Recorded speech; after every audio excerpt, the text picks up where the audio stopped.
Robyn Dewar. I'm a resident of Wawa and have been a resident for 14 years, but I grew up in Wawa. Our family moved to Wawa from Brockville about 31, 32 years ago. My folks had a business here. They had an auto body business, fiberglass manufacturing. Our family was a big family, 7 kids to feed. We loved Wawa. I mean, we grew up with trees to climb and safe streets to play in, and just quality of life was great. You know, Wawa was pretty busy at that time when we were growing up. So my folks made a really good living doing what they did. And then I guess when the economy started to turn around, downturn, Dad ended up losing his fiberglass business, and with health issues, my folks were forced to leave Wawa. And at that time, I was just recently married and thought I wanted to raise our kids in Wawa. So I met my husband, and after some post-secondary schooling, we settled in Wawa about 15 years ago. Sean, my husband, was employed at the mill, and he worked there for 12 years prior to the closure. And I worked in the health industry. I worked for the Ministry of Health Promotion with a community-based program. We went into the schools and did drug education, and we serviced the community, putting on various drug education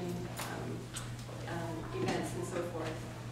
So I've worked with a lot of different partners, a lot of different social services, as Donnie was saying, but we love Wawa. And so when the mill closed, our family was forced to reevaluate things, and they offered Sean a severance package for his 12 years in at the mill, and that was good for about a year. And the other side of the story is I worked for this community-based program, which never received an increase in funding from the Ministry of Health. So my hours were getting cut at work, and Sean had lost his job. So our family had to reevaluate things. So we decided to take advantage of the skills development program, and I went back to school. So I'm in my 2nd year of schooling.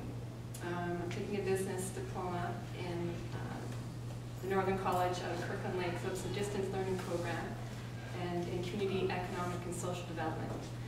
And the things I've learned this past year have really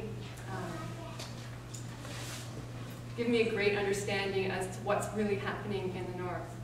And so I just want to share just a couple of things about how the impact has affected our family. So that's what we've done, and just I just want to share just, you know, from a mom's point of view, from a wife's point of view, of how it's affected our family.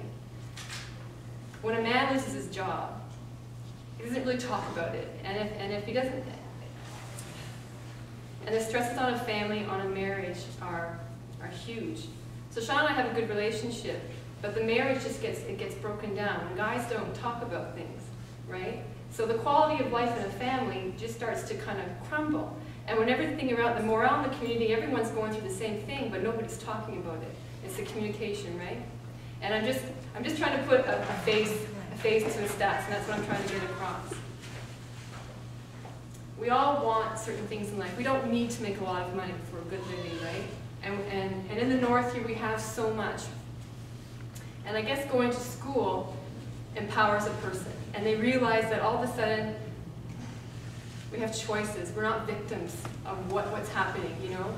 If we all work together, if everybody was inclusive of the community, if 160 men or people lose their jobs, and the health sector isn't getting any more money for services and things, and there's cutbacks happening all over the place, what's a community to do, right?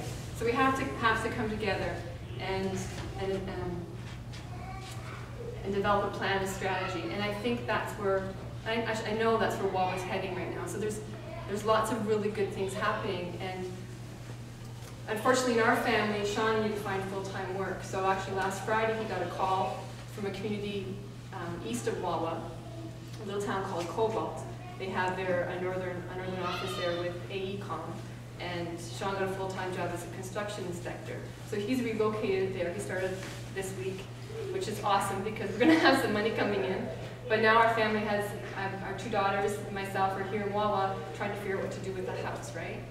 You know, our marriage has survived the last year and a half, all those things. The kids are healthy, but we're separated now. So now we have to kind of rebuild, rethink, you know, do some more shuffling around.